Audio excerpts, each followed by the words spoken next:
अहिले चाहिँ हामी दोदक हेलिप्याडको यहाँनिर आइपुगेको छौँ।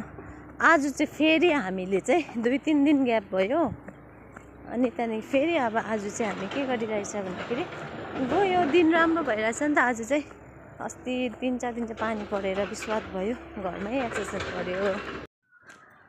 हाँसी त फसी अनि खान्छस् खसी। हामी चाहिँ गएकै वकमा यसरी जान्छ, यसरी हिँड्छ एकदम फिट बस्नुलाई।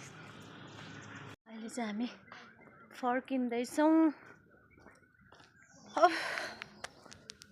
टिम्बरबुङ स्कुलको छेउबाट फर्क्यौँ।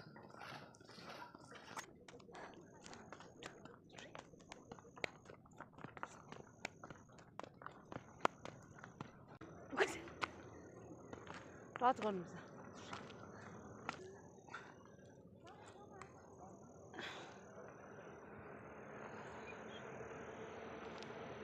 भने चाहिँ घर जाँदैछौँ है।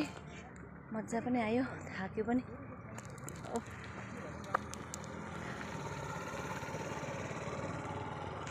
आजको चाहिँ सक्यो हामीले।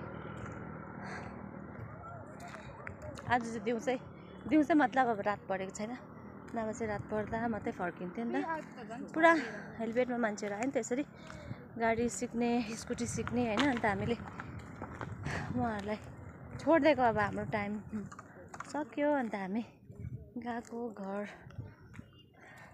म घर जान आँटेको है।